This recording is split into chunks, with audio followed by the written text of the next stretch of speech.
Christian Roux, j'ai 60 ans. J'ai décidé avec des amis de proposer une liste pour proposer et travailler sur un projet. Donc c'est un programme qui est centré sur l'écologie.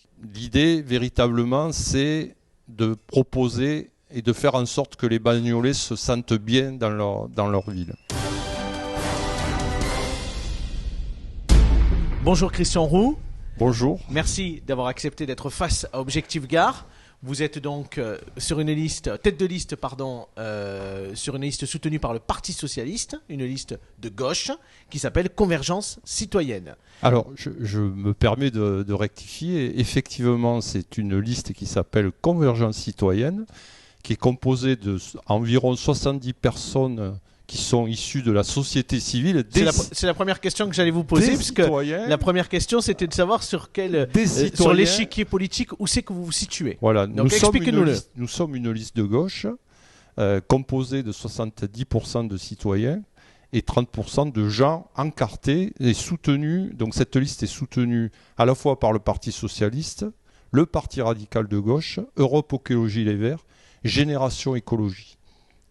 Donc voilà, on est une liste de gauche. La seule liste à gauche ? Parce que vous avez l'air de revendiquer cette appartenance à gauche. Oui, après les gens se situeront. Il y a effectivement notre liste qui est une liste de gauche. J'ai cru comprendre qu'il y avait aussi le Parti communiste qui avait sa propre liste menée par Monsieur Vincent. L'une des premières questions qu'on a envie de vous poser, pour rentrer dans le vif du sujet et parler de manière concrète de la vie quotidienne des Bagnolais et des Bagnolaises, c'est aujourd'hui sur l'attractivité du cœur de ville. Qu'est-ce que vous pouvez nous dire sur les mesures que vous envisagez pour pouvoir accompagner les commerces du centre-ville et éviter ce qui existe aujourd'hui un petit peu dans le centre-ville, des locaux vacants? Alors moi je vais faire un peu de systémique si vous permettez. Je crois qu'effectivement, si on veut de l'attractivité, si on veut des commerces qui fonctionnent, il faut jouer un petit peu analyser les causes profondes aujourd'hui de cette désaffection et de cette difficulté que peut avoir le commerce local. Donc, ce qui veut dire qu'il faut qu'au niveau de l'économie, il y ait, si vous voulez, une véritable dynamique, quoi. Donc, il y a le problème de l'emploi. Aujourd'hui, quand on regarde un petit peu localement, on s'aperçoit quand même que on est largement au-dessus, en termes de chômage, on est largement au-dessus de la moyenne française et on est à peu près à un taux de 13% de chômeurs dans le Gard-Audanien, alors que le taux de chômeurs en France, c'est 9%, et au niveau régional, on est à peu près entre 10 et 11%. Voilà, donc il y a un vrai problème lié à l'emploi. Et puis il y a un vrai problème d'attractivité. Alors ça peut poser question, si vous voulez, au regard on est quand même le deuxième pôle industriel ici dans le Gard-Audanien, après Toulouse et l'aéronautique, quoi. On a effectivement la zone industrielle de Marcoule qui génère quand même de l'emploi et qui si vous voulez, emploie un nombre de personnel important. Vous avez la zone du Tricastin, qui est quand même, ce sont nos voisins. Il y a une vraie dynamique, je dirais, de l'emploi dans ce secteur-là. Il y a aussi la zone de l'Ardoise, avec tous les sous-traitants qui sont installés. OS Cornine aussi, qui est une entreprise qui emploie... On va peut-être pas faire après le récap de toutes les zones économiques du territoire. Ce qui nous intéresse, c'est de parler du commerce de centre-ville. De manière concrète, qu'est-ce que vous proposez aujourd'hui ? Sauf qu'aujourd'hui, si vous voulez, les gens qui travaillent sur ces zones-là n'habitent pas Bagnols-sur-Cèze, quoi. N'habitent pas Bagnols-sur-Cèze. Donc, ces foyers fiscaux ne sont pas à Bagnols-sur-Cèze, quoi. Donc aujourd'hui, on a une paupérisation. Quand on regarde un petit peu la sociologie bagnolaise, on a des gens, des personnes qui ont peu de moyens, des moyens insuffisants pour faire vivre le commerce bagnolais. Voilà. Donc la ville et la mairie, si demain vous êtes à la tête de la ville, vous n'avez pas de solution en fait à proposer pour dynamiser le cœur de ville. Alors pour faire revenir des commerçants. J'y viens.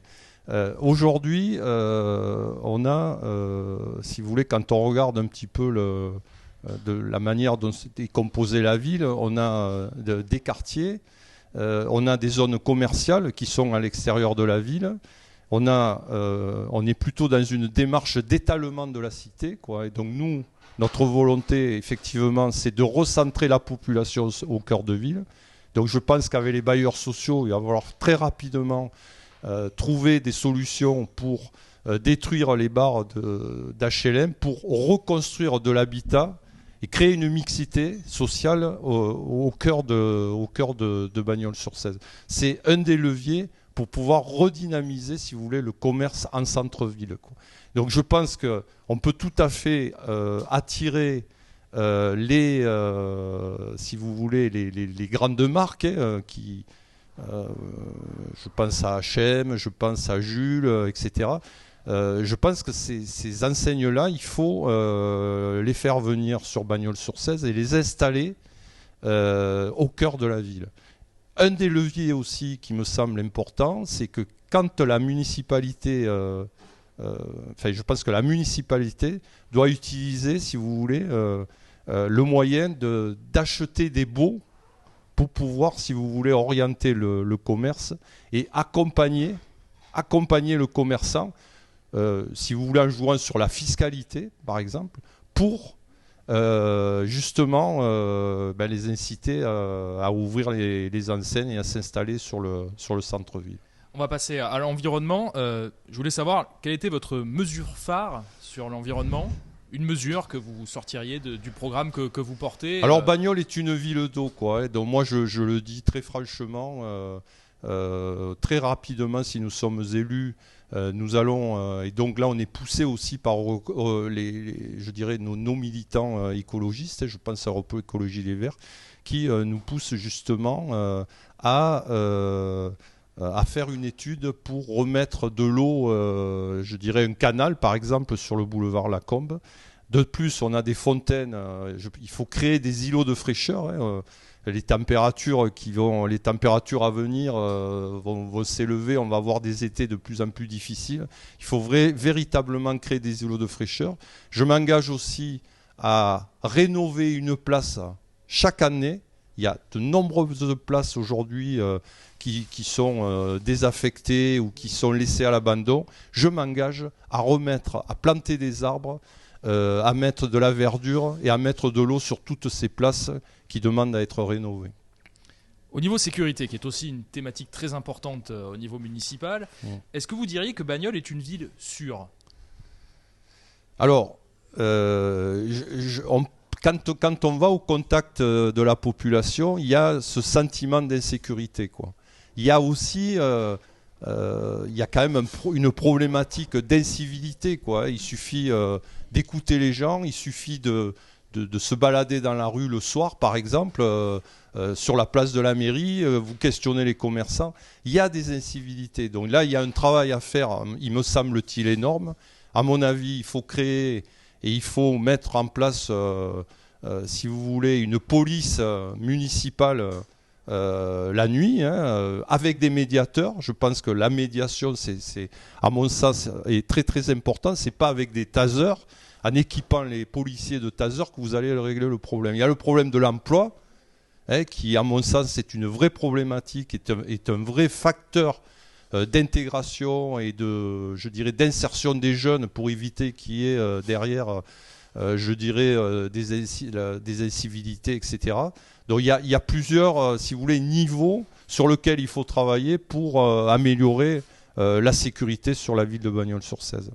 Une dernière question autour de l'agglomération du Gard rhodanien. Si d'aventure vous devenez maire de Bagnols-sur-Cèze, est-ce que vous briguerez également la présidence de l'agglomération du Gard rhodanien ?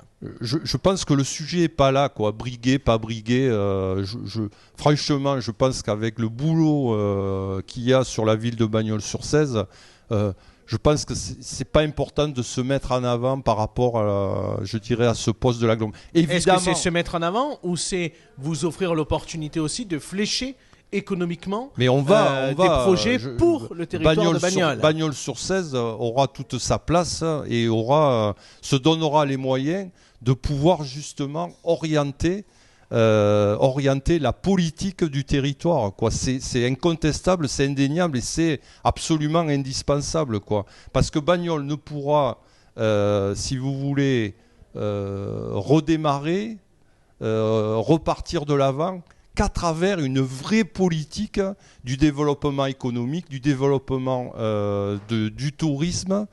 C'est la seule condition pour que Bagnoles redémarre enfin. Et quelles sont vos idées en la matière sur le développement économique, sur l'attractivité du territoire? Vous en avez parlé tout à l'heure, à travers effectivement les différentes zones économiques qui sont présentes sur le territoire. Vous avez parlé du cœur de ville un peu, autour des commerces.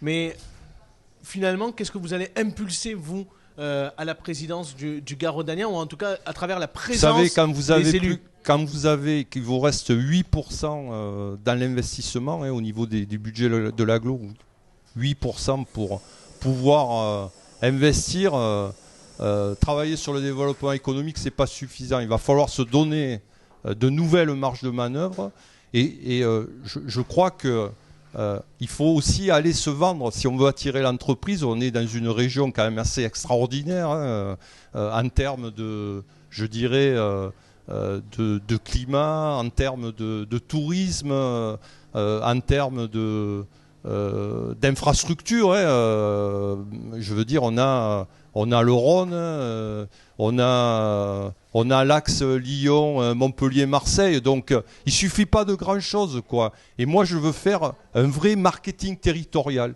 Je veux qu'on aille se vendre sur le territoire français, mais pas que sur le territoire français, à l'Europe et à l'international. Parce qu'on a de vrais atouts sur Bagnoles-sur-Cèze et sur le territoire du Garaudagnan.